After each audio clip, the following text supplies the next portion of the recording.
మరి సింగరేణి కార్మికులు మీరు సమ్మతమేనా? ఉండాలనా? మనకు సప్పట్లు కూడా కొట్టరానే మీరు? మరి మీకు అవసరమో లేదో, మీకు ఇష్టమో లేదో నాకు అర్థమైపోలేదు కదా.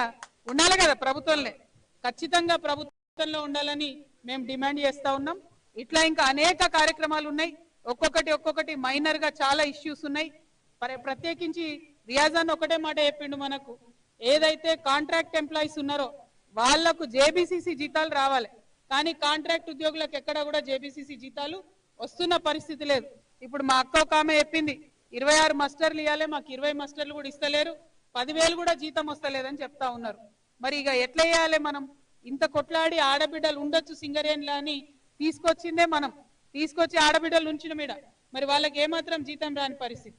అదేవిధంగా ఇంటర్నల్ రిక్రూట్మెంట్ ఏదైతే ఉందో జూనియర్ అసిస్టెంట్లకు సంబంధించి వాళ్ళు ఇండైరెక్ట్ గా కొంతమంది క్లరికల్ పోస్టులు చేస్తున్నారు, కానీ రిక్రూట్మెంట్ పడక చాలా రోజులైంది. ఖచ్చితంగా రిక్రూట్మెంట్ పడాలి. క్లరికల్ పోస్టులకు కానీ ఇంటర్నల్ రిక్రూట్మెంట్స్ ఏమున్నా వాటిని పడేటట్టుగా చేయాలి. అది నిరంతరం జరగాల్సిన వ్యవహారం. ప్రతిసారి వచ్చి హెచ్ఎంఎస్ జాగృతియో రియాజనో కవితనో రోడ్డు మీద కూర్చోవాలి, లొల్లి పెట్టాలి, పోలీసు వాళ్ళతో కొట్లాడాలి, అప్పుడే చేస్తామంటే అది కరెక్ట్ పద్ధతి కాదు. మొన్న మేము ఒక్కరోజు సింగరేణి భవన్ ముట్టడి చేస్తే ఇవాళ ఏం చేసిండ్రు? మెడికల్ బోర్డు పెట్టిరు తెల్లారి, కానీ ఎంత దారుణంగా పెట్టిండ్రు. అది కనీసం 25% కూడా మరి వాళ్లకు రానటువంటి పరిస్థితి. ఈ వ్యవహారం తప్పు. మెడికల్ బోర్డు ఉండాలి, కంటిన్యూస్ గా ఉండాలి, నాన్ రిఫరల్స్ కూడా మెడికల్ బోర్డు పెట్టాలని చెప్పి డిమాండ్ చేస్తూ మరి ప్రతినిత్యం మీ సంక్షేమం కోసమే తెలంగాణ జాగృతి పనిచేస్తుంది, హెచ్ఎంఎస్ పనిచేస్తుంది. మీ అందరికీ తెలుసు, నేను మరి తెలంగాణ ఉద్యమంలో బలంగా సింగరేణిలో పనిచేసినటువంటి వ్యక్తిని, ఆ తర్వాత బీఆర్ఎస్ పార్టీలో పనిచేసినటువంటి వ్యక్తిని. మరి ఏమైందో ఏమో బీఆర్ఎస్ పార్టీ నుండి నన్ను ఈ మధ్యనే సస్పెండ్ చేసిన విషయం కూడా మీ అందరికీ తెలుసు. మరి నేను ఎక్కడున్నా, బీఆర్ఎస్ పార్టీతో ఉన్నా లేకున్నా, తెలంగాణ బిడ్డగా నేను ఎక్కడున్నా మీ సంక్షేమాన్ని నేను కోరుకుంటా. టీబీజీ కేసులో ఎంతగానం పనిచేసినామో మీ అందరికీ తెలుసు. ఇక్కడ టీబీజీ కేసు నాయకులు కూడా ఉండొచ్చు. అనునిత్యం కలిసి చిన్న చిన్న విషయాలు కూడా సీఎండి గారితో మాట్లాడి సాధించుకున్న విషయం మీకు తెలుసు. మరి పోయిన 2 ఏళ్లలో ఏం విషయాలు సాధించిండ్రో ఒక్కసారి దయచేసి మీరందరూ కూడా ఆలోచన చేయాలి. నేను కోరేది ఒకటే, ఏఐటియుసి కంప్లీట్ గా గెలిచిన తర్వాత ఒక పని చేస్తలేరు. ఐఎన్టీయూసీ అనేకమైన వాగ్దానాలు చేసిండ్రు, వాళ్ళు పట్టించుకుంటలేరు.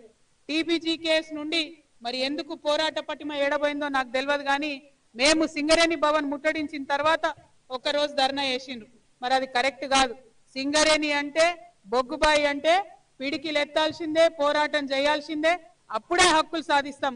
ఆ హక్కులు, ఆ పోరాటం చేసేటటువంటి పటిమ నాకుంది, హెచ్ఎంఎస్ రియాజ్ అన్నకుంది. అందుకే మేమిద్దరం కలిసి మీ ముందటికి వచ్చినాం. మరి ఒక ఆడబిడ్డను చూడకుండా టీబీజీ కేసు నుండి నేను నా కొడుకు చదువు కోసం అమెరికాకు పోయి వానికి అడ్మిషన్ తీసుకోవడానికి పోతే టీబీజీ కేసు నుండి నన్ను తొలగిస్తే, అక్క వాళ్ళకు మీ విలువ అర్థమైతే లేదు, నేనున్నా మీకు అని రియాజ్ అన్న వచ్చి హెచ్ఎంఎస్ గౌరవాధ్యక్షురాలుగా నన్ను పెట్టుకోవడం జరిగింది. మరి ఆనాటి నుండి ఈనాటి వరకు కూడా ఇంకా ఎక్కువ కమిట్మెంట్ తో సింగరేణి కార్మికుల కోసం పనిచేస్తా ఉన్నాం. మీ అందరినీ నేను ఒకటే రిక్వెస్ట్ చేస్తున్నా, సింగరేణి బాగుండాలంటే కొట్లాడేటోళ్ళు ఉండాలి, పిడికిలెత్తేటోడు ఉండాలి, అడిగేటోళ్ళు ఉండాలి. అడిగితేడు ఉంటేనే ముందడుగు పడుతుంది. అడగడానికే నేను వచ్చిన. కాబట్టి మీ అందరితో రిక్వెస్ట్ ఏంటంటే మాతో పాటు పిడికిలు బిగించి నడవండి, మనుగూరు మనుగడను కాపాడుకుందాం, మనుగూరు పట్టణాన్ని కాపాడుకుందాం, పీకే ఓసీ2ను కాపాడుకుందామని మీ అందరికి కూడా సవినయంగా తెలియజేస్తున్నాను. మరి ఒక ఆడబిడ్డ ఎక్కడున్నా ఒకటే కోరుకుంటది, మా సింగరేణి అన్నదమ్ములు భద్రంగా ఉండాలి, మీరు ఎక్కడ డ్యూటీకి పోయినా కూడా మంచిగా హ్యాపీగా ఆరోగ్యంగా ఉండాలని కోరుకుంటున్నాను. మరి మీ అందరి దగ్గర సెలవు తీసుకుంటున్నాను. ఇంకా ఏమన్నా విషయాలు ఉంటే లోకల్ గా హెచ్ఎంఎస్ వాళ్ళు ఉన్నారు, జాగృతి వాళ్ళు ఉన్నారు, అందరూ కూడా కలిసి ఈ ఇష్యూస్ అన్ని కూడా పరిష్కారం చేయడంలో మీతో పాటు కలిసి నడుస్తామని తెలియజేస్తూ సెలవు తీసుకుంటున్నాను. జై తెలంగాణ, జై తెలంగాణ. చేయలేస్తారా మీరు? జై తెలంగాణ, జై తెలంగాణ, జై సింగరేణి.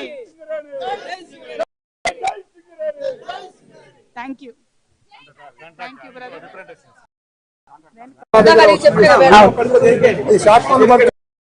ఎట్లా అంటే మేము ఎగస్ట్రా మనుషులు పెట్టుకుంటామంటే వీళ్ళకి 25 మాస్టర్లు రావు మేడం. ఇది వదిలేసే, అది చూడండి ఒకసారి, ఓకేనా?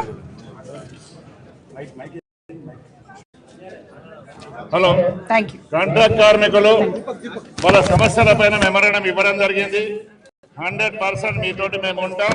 26 పని చేయండి, రెగ్యులరైజ్ చేయండి. రెగ్యులరైజ్ చేయకుండా డిప్రెషన్ ఎన్ని రోజులు పెడతారు? జాతకాల మేనేజ్మెంట్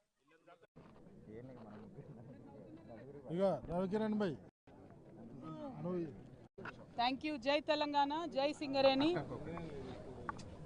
ఇక్కడ పెట్టానా? ప్లీజ్ ఏమనుకో. ఓకే, జై తెలంగాణ, జై సింగరేణి. ఇవాళ మనుగూరులో PKOC2 మైన్ దగ్గర HMS అధ్యక్షులు గౌరవనీయులు రియాజ్ అహ్మద్ గారు, అదేవిధంగా నేను, తెలంగాణ జాగృతి సభ్యులము, HMS సభ్యులందరం కూడా ఇక్కడ ఉన్నాము. ప్రత్యేకించి మనుగూరు మనుగడను దెబ్బతీసే విధంగా సింగరేణి ఇక్కడ ఉన్నటువంటి ఓసీ మైన్ని ప్రైవేట్ పరం చేయాలని చూస్తున్నది. మనుగూరులో దాదాపు 75,000 నుంచి 80,000 మంది ప్రజలు జీవిస్తూ ఉన్నారు. ఈ ఓసీ మీద, సింగరేణి మీద ఆధారపడి జీవించేటటువంటి ప్రజానికం చాలా పెద్ద ఎత్తున ఉంటారు. ఒకవేళ మనుగూరులో ఉండేటటువంటి ఈ మైన్ను ప్రైవేట్ పరం చేస్తే అసలు మనుగూరు పట్టణం మనుగడనే లేకుండా పోతుంది. చాలా దారుణంగా, అమానవీయంగా ఇక్కడ CND గారు వచ్చి మరి మనుగూరు లైఫ్ ఇంకొక 3 ఏండ్లే ఉంది, 2030లో మొత్తం మైన్ క్లోజ్ చేస్తామని చెప్పి వెళ్ళడం జరిగింది. దానివల్ల మనుగూరు పట్టణంలో కూడా అనేకమైనటువంటి ఇబ్బందులు ప్రజలు ఎదుర్కొంటున్నటువంటి పరిస్థితి ఉంది.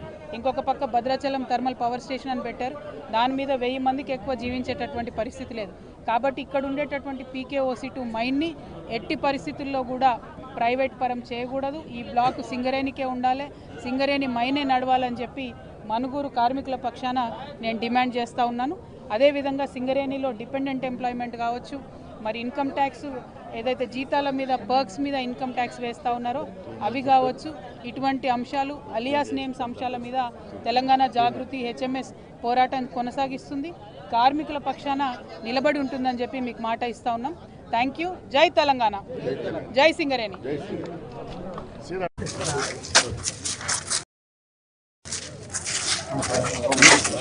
అవునరా? ఫోటోనా?